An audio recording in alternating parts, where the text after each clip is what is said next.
Everybody, President Joe Biden just issued an executive order that will help some workers in the United States get paid a $15 federal minimum wage. And this is amazing news, everybody.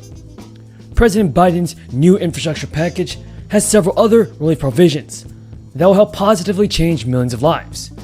In this video, everybody, I'm going over the latest details of Joe Biden's infrastructure plan and how it's going to help those of you that are on federal benefits like Social Security, RSI, and SSDI. Thank you so much for being here, everybody. I truly appreciate all of your amazing support. Now, before we get into the video, don't forget to subscribe to my channel, turn on post notifications, and give this video a like. And if any of you guys support a fourth round of stimulus payments, then let's get this video to 1,000 likes. I believe that our politicians in Congress must send out a fourth round of stimulus. The great American people still need help. So folks, President Biden issued an executive order requiring federal contractors and subcontractors to pay a $15 minimum wage to all workers on federal contracts, especially those of you that are on disabilities. Now, while this is happening, there are several other lawmakers in Congress that are still trying to get a $15 federal minimum wage for all workers in the United States. Even Bernie Sanders has said that he will not give up on his fight to raise the minimum wage to $15. He said in an interview with CNN that we are developing a strategy to pass the wage hike and said we're going to pass that bill. Now folks, I want to know your thoughts on this. Should the federal minimum wage be raised to $15 an hour? Leave a comment down below saying yes or no. Now, many of you are also wondering how President Biden's infrastructure plan is going to affect those of you that are on SSI, SSDI, railroad retirement benefits, and of course VA benefits. Just know this, everybody. The infrastructure package does not include specific relief provisions for Americans that receive Social Security and other federal benefit programs. However, the good news is that Joe Biden has promised to make changes to Social Security, including benefit increases and payroll taxes for those making $400,000 and up. People who earn more than $400,000, everybody, will be subject to the 3.8% Medicare tax if Biden's new tax proposal goes through. But if you have dependents, you could also benefit from the expanded child tax credit. The child tax credit was raised to $3,600 per child under age 6 and $3,000 for children between 6 and 17. Previously, the amount was $2,000, and families with little or no tax obligations were not eligible for the program. But now, the House Democrats are pushing the White House to make permanent the child tax credit program, and that's going to provide you with $250 or even $300 of monthly checks to all low and moderate income families. The White House has also said this, everybody. They said that Joe Biden is going to work with Congress to automatically adjust the length and amount of unemployment insurance benefits that unemployed workers receive depending on economic conditions. The Biden administration definitely needs to work on that because some states already want to end participation in federal programs that expanded and raised unemployment benefits.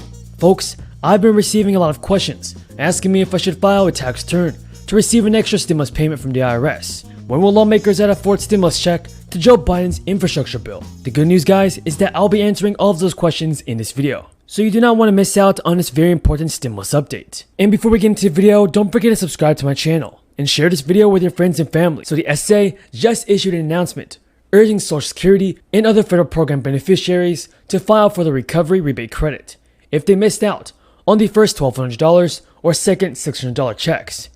If you haven't received your first or second stimulus payment yet, don't forget to file a tax return, everybody. It's going to make it a whole lot easier for you to receive stimulus money. And filing a tax return not only helps the government assess whether additional stimulus money is due to you, it can also determine whether you may be eligible for additional tax credits, such as the Earned Income Tax Credit. In addition, folks, a recovery rebate credit has been added to this year's return in order to let Americans claim any missing funds from the first two stimulus checks. The Social Security Administration has said once your return is processed, that will prompt the IRS to send out those payments. As the tax agency processes tax returns, it is also sending out the new $1,400 stimulus. Together with the American Rescue Plan, the American Jobs Plan is going to help the economy create, as I said, estimated over 16 million good-paying jobs. And folks, we can't afford to not do it. We can't afford to not spend the time and effort and money. Let me explain how we pay for this, because I'm not a deficit spender. because, you know, we had a tax cut the other team put in back in 2017, and it created a $2 trillion deficit, with the vast majority of that going to the top 1/10 of 1% of the wage earners. I don't want to punish anybody. You're entitled to be a millionaire or a billionaire. Just pay your fair share. Just pay. For example, if we just were to make sure that we had the tax rate for the top rate in America for income tax, what it was in the Bush administration, it would go from 36 to 39.6%. Well, guess what?